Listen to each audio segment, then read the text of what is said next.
Shinobi of Iga, climbing castle walls in the dark. In the mountains south of Kyoto, two small provinces called Iga and Koka raised the most feared spies in feudal Japan. For 2 centuries, their job was to enter places no army could reach.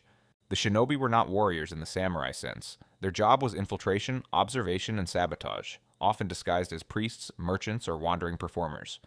A samurai fought to be seen, but a shinobi was paid to disappear into the enemy crowd. Iga was perfect for raising spies.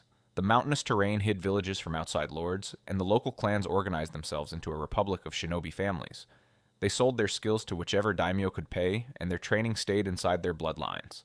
Training began in childhood. Boys and girls learned to climb walls with iron claws and walk silently across creaking floors. They studied poisons, lockpicks, and night fighting, all skills meant for missions inside enemy territory where one mistake meant death. Disguise was the most important skill. A shinobi might spend months in an enemy province posing as a traveling priest, learning the local dialect, the names of officials, and the layout of every fortress. Information was the real weapon, not the sword. In December 1541, around 70 shinobi from Iga and Koka infiltrated Kasagi Castle by night. They opened the inner gates, set fire to the buildings inside, and seized 2 of the castle's defensive walls before slipping back into the dark. In 1580, Iga shinobi crossed the wet moat of Sakaibe Castle in the middle of the night, entering through the south wall and reaching every gate before the guards woke. The narrator of the time called it an event without parallel in the entire war. A 1581 record describes another shinobi mission where Iga agents took captives for ransom to fund the operation, then carried out their espionage assignment behind enemy lines. The line between spy and bandit blurred constantly, but the intelligence was always real. Their methods were eventually written down. The Bansen Shukai, compiled in 1676, became the great encyclopedia of shinobi tradecraft. It covered castle infiltration, intelligence gathering, and weather forecasting. A separate section taught how to use women as informants. The most famous shinobi was Hattori Hanzo of Iga. In 1582, after the warlord Oda Nobunaga was killed at Honnoji Temple, Hanzo led Tokugawa Ieyasu through enemy territory using shinobi knowledge of every backtrail. The future shogun reached safety because of him. Shinobi worked in 2 layers. The public shinobi served openly at a lord's court as advisors and bodyguards, while the hidden shinobi operated under deep cover in enemy territory, unknown even to their own comrades. Some hid in tall grass for hours, watching one window. In 1581, the warlord Oda Nobunaga finally lost patience with Iga. He invaded the province with around 40,000 men, burned the villages, and killed thousands of shinobi families. Survivors fled into the mountains, taking their training methods with them in secret.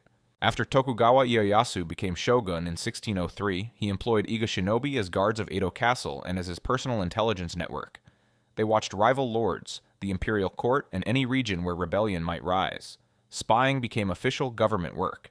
By the late 1700s, the wars were over and the shinobi faded from history. Their final recorded mission came in 1853, when agents from Iga were sent to investigate the arrival of American warships under Commodore Perry. The age of the spy in the shadows was ending. Hey, if you've made it this far, you're my kind of person. Hit subscribe and I'll keep the stories coming. The Pochteca, Aztec spies hidden as merchants. In the heart of Mexico between 1345 and 1521, the Aztec Empire ran one of history's most complete spy networks under the cover of a trading guild.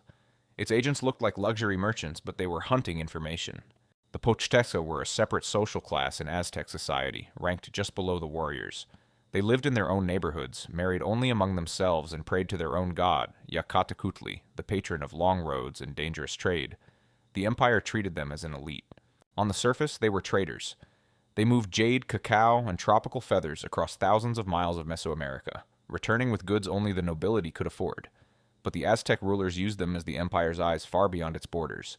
Within the guild, a special branch was trained for espionage. They were called the Nua los Tomaca, the disguised merchants, and their job was to enter foreign cities looking like locals. They learned the language, the customs, and the gods of every place they visited. They dressed in the local style and walked the markets like anyone else, sleeping in foreign inns and eating foreign food for months. A captured Nahualaz Tomacatl could expect torture and execution, so the deeper the disguise went, the longer he stayed alive in enemy territory. Their reports went straight to the Aztec emperor in Tenochtitlan. They mapped the layout of foreign cities, counted soldiers in distant garrisons, and listed which towns had grain stores worth taking. When the army marched, it already knew what it would find. The Tlaxcala Confederation, the Mixtecs, and the small kingdoms of Oaxaca were favorite targets. Pochteca spies infiltrated their markets for years before the Aztec army ever crossed their borders.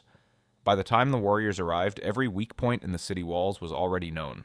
Capture meant a brutal death. Local rulers in Mesoamerica understood the role of the disguised merchants and treated them accordingly. A Pochteca caught spying could be sacrificed on a temple altar, his heart cut out for a foreign god with no chance of rescue. Because of this risk, every Pochteca trained as a fighter. They carried hidden weapons under their merchant robes and learned to defend their caravans against ambush. Some traders were attacked specifically because rival states understood that killing a Pochteca was killing a spy. When a now-Allah's Tomacatl finally came home to Tenochtitlan, he often entered the city at night to avoid being seen. His success depended on staying invisible, even from the public. Only the emperor and his closest officials knew which traders were also intelligence officers. Another branch of the Pochteca, called the Tealtianame, brought back human captives to be sacrificed in Aztec temples. They worked alongside the spies, sometimes posing as buyers in foreign slave markets. The line between commerce and abduction blurred everywhere they traveled. Despite enormous wealth, the Pochteca were forbidden from showing it. Their houses looked plain from the street, their feasts were held behind closed doors, and their luxury goods were locked in storerooms. Visible wealth would have ruined their cover and angered the warrior nobility. When Hernan Cortés arrived in 1519, the Pochteca network was still operating across the empire. Some of them carried the first reports of strange men with armor and horses to Tenochtitlan. The information reached the emperor, but no one yet understood what it really meant. Within 2 years, the Spanish had destroyed the empire, and the Pochteca system collapsed with it. Their secret routes, languages, and contacts vanished into the colonial silence. The merchant spies who had once mapped half a continent were forgotten by history within a single generation. Histiaeus, a tattoo hidden beneath hair. In 499 BC, a Greek tyrant trapped in the Persian capital tattooed a secret message onto a slave's scalp, waited for the hair to grow back, then sent him hundreds of miles to start a war. It worked. Histiaeus was the ruler of Miletus, a Greek city on the Aegean coast that had fallen under the rule of King Darius I of Persia. He had once helped Darius save his army during a campaign across the Danube, and the king had rewarded him with land and trust. But trust came with a price. Darius wanted Histiaeus close to him, so he brought the Greek to the Persian capital of Susa as an honored advisor. The title sounded generous, but the reality was a prison. Histiaeus could not leave, and he was watched at every meal. From inside Susa, Histiaeus began to plot. He wanted to return to Miletus and rule there again, but Darius would never let him go willingly. Only a major crisis on the coast, something only Histiaeus could fix, would force the king to send him back as governor. The challenge was communication. The Persian royal road was patrolled by relay riders and royal guards, and any letter to Ionia would be intercepted and read. A spoken message could be tortured out of a captured courier. He needed a method that could not be searched. His solution became one of the oldest tricks in the history of espionage. He chose his most trusted slave, shaved the man's head completely, and tattooed a short message into the skin of his scalp. The wound healed slowly, and the slave was kept hidden inside the household. Then he waited. For weeks the slave's hair grew back, slowly covering the tattoo until nothing remained visible from the outside. By the time the messenger was ready to travel, the secret message was sealed under a thick layer of natural disguise that no Persian guard could detect. The slave was sent westward on the royal road, walking among the merchants and pilgrims who moved daily across the empire. He passed checkpoints, slept in caravan inns, and was searched several times along the way. None of the guards thought to shave a slave's head. The slave finally reached Miletus and asked to see Aristagoras, the son-in-law of Histiaeus, who now ruled the city in his name. When Aristagoras asked what message he carried, the slave told him to shave his head. Aristagoras did, and the tattooed words appeared on the skin. The message was simple. According to the historian Herodotus, it told Aristagoras to make Ionia revolt against the Persians. The Greek cities along the Aegean coast were to rise together, push out their Persian governors, and break the empire's grip on the western frontier. Aristagoras obeyed. In 499 BC, the Ionian cities revolted, calling on Athens and Eretria for support. A Greek army marched inland and burned Sardis, the seat of Persian power in Asia Minor. The fire that started with a tattoo on a slave's head was now spreading across an empire. In Susa, Darius was furious, but Histiaeus played his part perfectly. He swore he had nothing to do with the revolt and offered to return to the coast and put it down himself. Darius believed him and let him go, exactly as Histiaeus had planned from the beginning. His plan worked until it didn't. The revolt failed by 494 BC. The Persians crushed Miletus, and Histiaeus was caught in 493 BC by a Persian general. He was impaled on a stake, and his preserved head was sent to Darius, who was said to have given it an honorable burial. The slave with the tattoo was forgotten by history, but the trick was not. Greek and Roman writers wrote about it for centuries, and military manuals copied it as the first known example of hiding a message inside a human body. The Persian Wars had begun on the back of one shaved skull. The Spies of Kadesh, how a lie almost destroyed Egypt.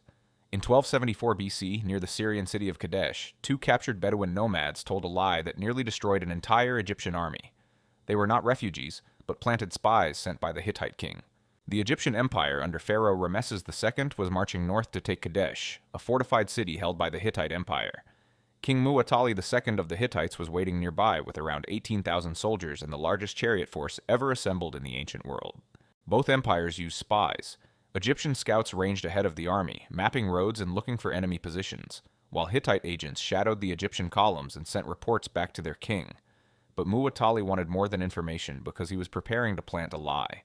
His plan needed 2 willing actors. He chose 2 men from the Shasu, a nomadic Bedouin people who knew the desert and could blend in anywhere. Their job was simple but dangerous.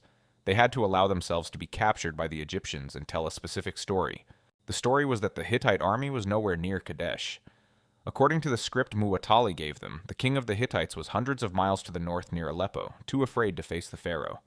It was the kind of news Rameses wanted to hear. As Rameses approached Kadesh with his vanguard, the 2 Shasu walked openly into the Egyptian camp and surrendered, claiming they had deserted the Hittites. Egyptian guards brought them before the pharaoh himself. They told their story exactly as it had been rehearsed. Rameses believed them. He was young, ambitious, and certain of his own destiny. With the Hittite army supposedly far away, he saw a chance to take Kadesh almost without a fight.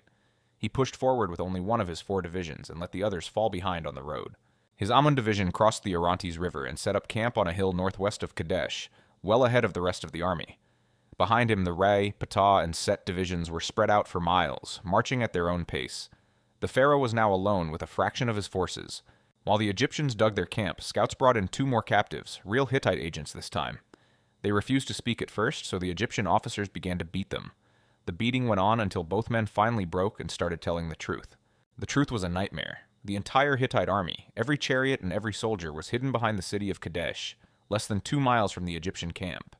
The Bedouin who had walked in earlier were spies, and the pharaoh had marched straight into a trap. Within minutes, the Hittite chariot force came charging out from behind Kadesh. Around 2,500 chariots smashed into the Re division as it was still marching toward camp, breaking it apart almost instantly. Survivors fled north toward Rameses, dragging the chaos with them. The Hittites then turned on the Egyptian camp itself. Rameses, abandoned by most of his troops, mounted his chariot and fought personally to keep the line from collapsing.